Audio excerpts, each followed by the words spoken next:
სოხუმის სახელმწიფო უნივერსიტეტში ტრადიციად იქცა სტუდენტებისა და პროფესორ-მასწავლებლებისთვის საჯარო ლექციები, რომლებსაც ცნობილი მეცნიერები და სხვადასხვა სფეროს წარმატებული სპეციალისტები უძღვებიან. ამჯერად სასწავლებელმა საერთაშორისო ლინგვისტური ასოციაციის წევრს ივანე ჯავახიშვილის სახელობის თბილისის სახელმწიფო უნივერსიტეტის თეორიული და გამოყენებითი ლინგვისტიკის ინსტიტუტის მეცნიერ-მკვლევარს გია კვაშილავას უმასპინძლა.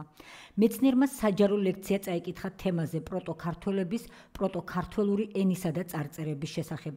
ღონისძიებამ, რომელიც უნივერსიტეტის რექტორმა პროფესორმა ზურაბ ხონელიძემ გახსნა, დიდი ინტერესი გამოიწვია. მოხარული ვარ, რომ სოხუმის სახელმწიფო უნივერსიტეტს დღეს ესტუმრა ბატონი გია კვაშილავა.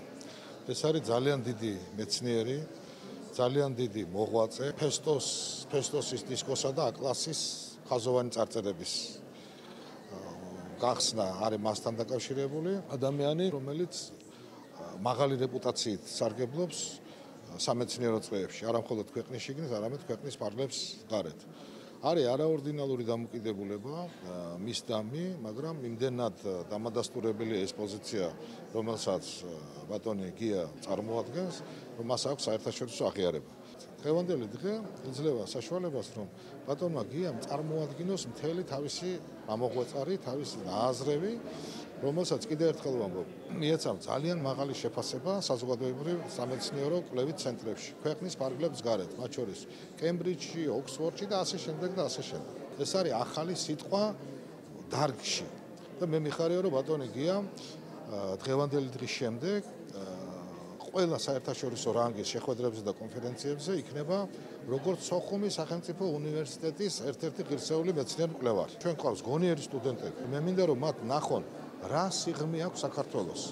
საიდან მოდის ქართული ფესვები და კონკრეტულად რაც არის დაკავშირებული ენასთან. მეცნიერ-მკვლევარმა აუდიტორიას ისტორიულ წყაროებზე დაყრდნობით მიაწოდა მნიშვნელოვანი ინფორმაცია ქართული დამწერლობის უძველესი ისტორიის შესახებ. სამხრეთ ევროპის, მცირე აზიისა და კავკასიის უძველესი მოსახლეობის ენები და წარწერები, კორიბანტებისა და კირბების კოლხური პროტოქართველური წერილობითი ძეგლები, საქართველოში აღმოჩენილი პროტოქართველური მწერლობა და ხაზოვანი ნიშნები, საქართველოში აღმოჩენილი დაბლაგომის დოქის წარწერა და ჯუმითის ქვის ხაზოვანი ნიშნები. ეს ის თემებია, რომელზეც ლექციაზე მეცნიერ-მკვლევარმა ისაუბრა. ქართველმა მეცნიერმა ძველი ტექსტების, კერძოდ A-კლასის ხაზოვანი წარწერების გაშიფვრის ტექნოლოგიებზეც ისაუბრა და კონკრეტული მაგალითებიც მოიყვანა. ლექცია შეეხო უძველეს არქეოლოგიურ აღმოჩენას, ფესტოსის დისკოს, საქართველოში აღმოჩენილ არტეფაქტებსა და მათ მნიშვნელობებს. საუბარი ეხება ანბანურ დამწერლობამდე პერიოდს. ანუ ადრეულ პერიოდში ქართველებს ქრისტეშობამდე რა ტიპის დამწერლობა ჰქონდათ. ეს იყო მარცვლოვანი დამწერლობა. ეს ნიმუშები აღმოჩენილია ნაწილი მცირე აზიაში, საბერძნეთში და ახლა უკვე აღმოჩნდა საქართველოს ტერიტორიაზე. ამით ჩვენ შეგვიძლია ვთქვათ, რომ ქართული დამწერლობის ისტორია არის 4000 წლოვანი.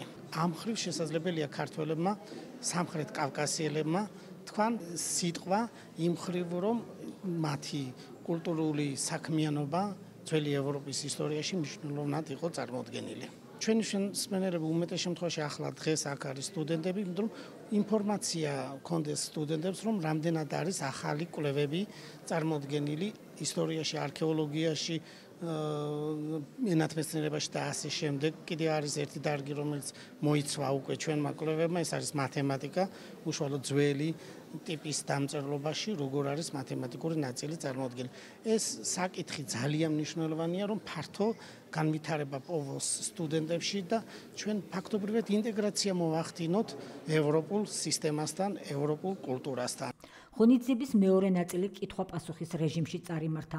დისკუსიაში სტუდენტები და პროფესორ-მასწავლებლები მონაწილეობდნენ. დღეს გამართული ასე ვთქვათ საჯარო ლექცია, რომელიც ეხება პროტოქართველებს, პროტოქართველურ დამწერლობას და ენას. ვფიქრობ, რომ ძალიან მნიშვნელოვანია არა მარტო სტუდენტებისთვის, არა მარტო აკადემიური პერსონალისთვისაც, იმიტომ რომ ჩემი აზრით თითოეული ქართველი მოვალია იცოდეს საკუთარი წარმოშობის ისტორია, საკუთარი დამწერლობის ისტორია, ენის ისტორია.